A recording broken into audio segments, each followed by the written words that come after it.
셀트리온 지난 금요일 플러스 1.46% 상승세로 마감이 되었습니다. 한 주 동안 지지부진한 모습을 보이다가 금요일 날 양봉의 모습을 보여주면서 박스권의 저점을 다시 확보하는 모습이 나타나고 있습니다. 금요일 공매도는 24,000주대로 다시 줄어드는 모습이고요. 외국인들은 54억의 매수, 기관들은 51억의 매수를 보였습니다. 한 주 동안 수급적인 측면에서 특별한 변화는 없는 것이고요. 소강 국면의 연장선상으로 해석을 할 수가 있겠습니다. 현재 셀트리온의 주가에 대해서 박스권에 대한 하향 이탈에 대한 우려심보다는 과연 여기서 박스권의 고점대 내지는 20만원대를 돌파하면서 상향으로 강하게 올라갈 수 있을 것인가에 대한 의구심이 좀 더 큰 상황이 아닐까 생각이 됩니다. 오늘 이 시간에는 그래서 장기적인 박스권을 상향 돌파할 수 있는 그러기 위한 필요 조건은 무엇이며 그 시점은 과연 언제쯤 될 수 있을 것인지에 대해서 이야기를 해보기로 하겠습니다. 먼저 셀트리온의 그동안의 시가총액 추이 즉 주가 추이와 주요 이벤트와의 관계에 대해서 2010년 이후부터 해서 현재까지 상황들을 살펴보기로 하는데요. 먼저 2015년에 주가 상승이 크게 한번 일어났던 적이 있습니다. 유럽에서 2013년에 램시마가 승인이 난 이후에 유럽에서의 램시마의 실적이 본격적으로 좋아지는 시점, 어닝 서프라이즈에 따른 주가 상승이라고 볼 수 있는 것이고요. 그리고 2017년에 큰 폭의 시세가 나왔습니다. 이 시점에선 두 가지 요인으로 볼 수 있겠는데요. 실적 측면에서 램시마가 유럽에서 실적이 계속적으로 크게 좋아지면서 또 한 가지는요. 램시마의 미국 FDA 승인 이야기가 있었습니다. 기대감이 작용을 했고 그리고 셀트리온 헬스케어의 상장 추진 발표 이 부분들이 이벤트로서 작용을 하면서 2017년에 나왔던 큰 시세는요. 실적 플러스 이벤트로서 주가가 크게 올랐던 것이고요. 그 이후에 2020년에 40만원까지 가는 큰 폭의 시세가 나왔습니다. 이것은 우리가 잘 알다시피 코로나 치료제 레키로나주 때문에 나왔던 이벤트에 의한 상승 시세였다고 볼 수가 있는 것이고요. 그 이후 레키로나주에 대한 후유증이 나오면서 실적 역시 안 좋아지는 상황, 이에 따라서 하락이 나왔고 또한 헬스케어와의 합병이 발표가 되면서 현재까지 주가는 박스권에서 계속 헤매고 있는 상황이 되겠습니다. 그렇다면 앞으로 셀트리온의 주가가 장기적인 이 박스권을 상향 돌파하는 상황이 오기 위해서는요.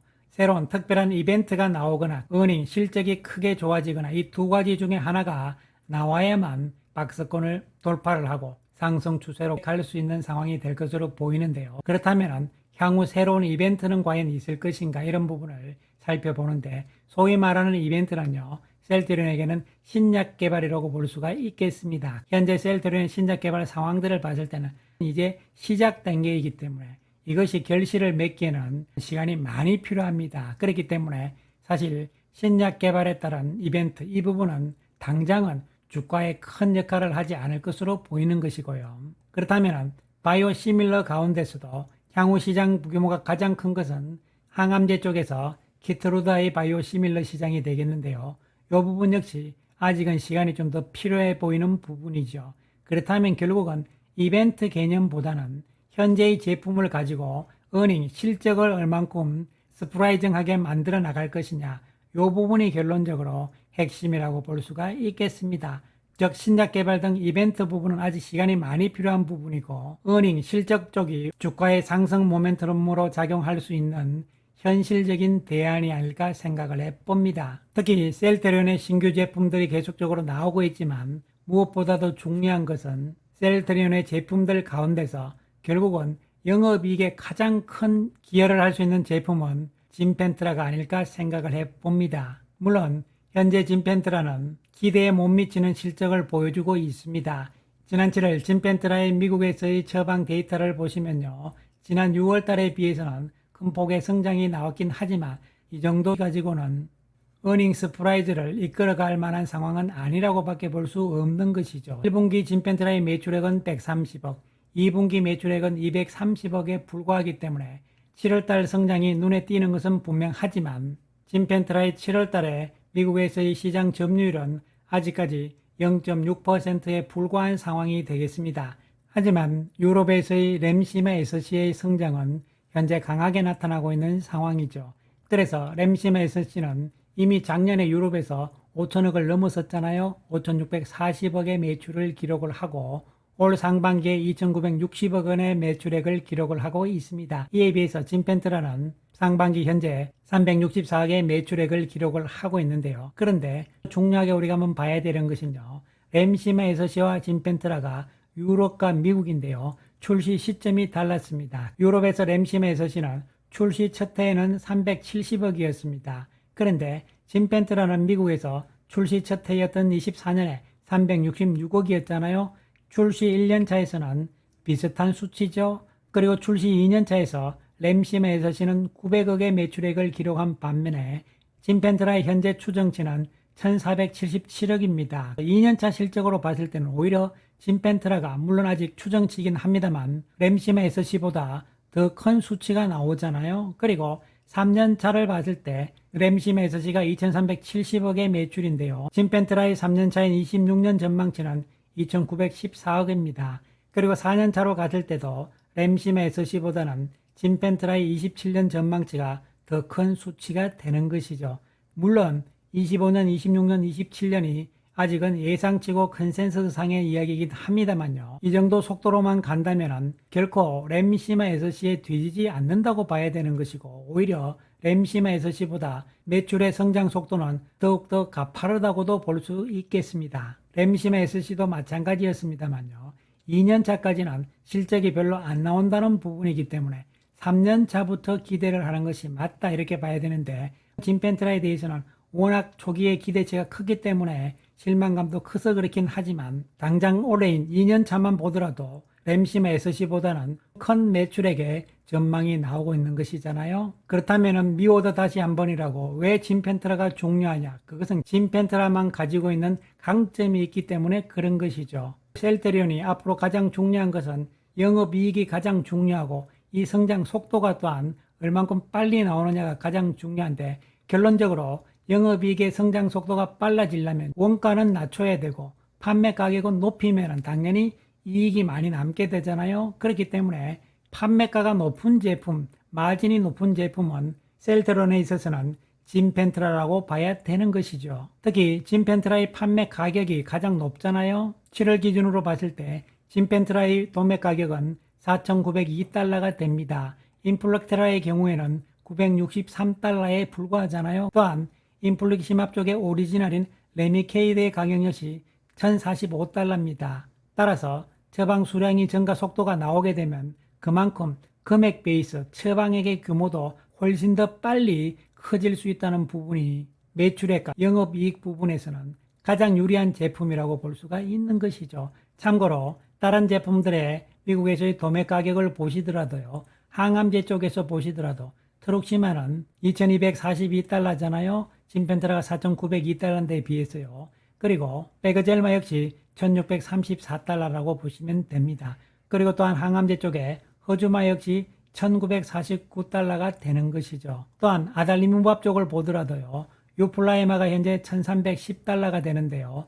오리지널인 휴미라의 가격은 3,660달러입니다. 그렇기 때문에 진펜트라의 가격이 더 높은 것이죠. 그리고 우스테키맙 쪽을 보더라도요. 오리지널인 스텔라의 가격은 22,000달러를 넘긴 합니다만 이것은 바이오시밀러가 이제 시작되기 때문에 오리지널의 가격은 여전히 높게 나오고 있는 상황이긴 합니다. 셀트리온의 스테키마는 3,491달러로서 지금 미국에서 도매가가 형성이 되어 있는 상황입니다. 그래서 진펜트라의 가격이 4,902달러이기 때문에 너무 높은 것이 아니냐, 가격이 너무 비싸다 이런 개념보다는요.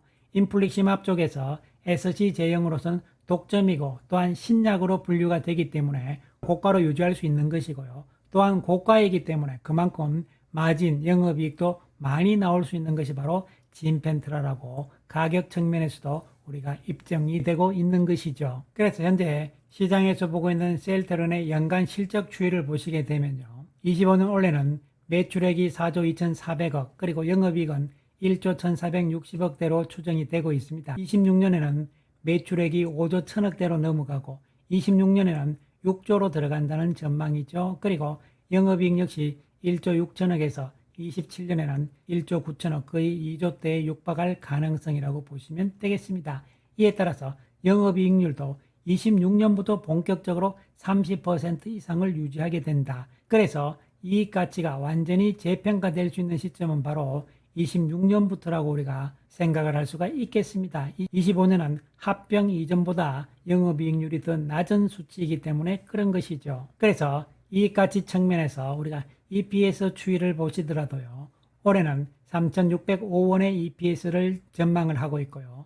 26년에는 5,522원까지 크게 올라가는 것이고요. 27년에는 6,659원까지 올라가고 있는 상황이죠. 그렇기 때문에 퍼 역시 계속적으로 낮아지고 있잖아요. 이러한 측면을 봤을 때 본격적으로 가치의 재평가가 이루어질 수 있는 시점은 26년 실적부터라고 볼 수가 있겠습니다. 물론 주가는 선행을 하기 때문에요. 빨리 움직일 수도 있습니다. 지금 현 시점이 이미 25년 하반기를 넘어간 상황이잖아요. 그리고 26년, 27년에도 실적, 어닝의 큰 성장이 기대가 됩니다. 그 출발 시점은 어떻게 보면 25년 하반기부터라고도 볼 수가 있는 것이고, 또한 진펜트라의 실적 역시 26년부터는 본격적인 성장, 서프라이즈가 나올 가능성이 있기 때문에요. 진펜트라가 현재의 기대보다도 좀 더 빠른 성장이 나와준다면요. 주가도 좀 더 빨리 움직이는 것이고, 현재 시장에서 보고 있는 컨센서스 정도만 된다고 본다면 26년부터 어닝 서프라이즈가 나오면서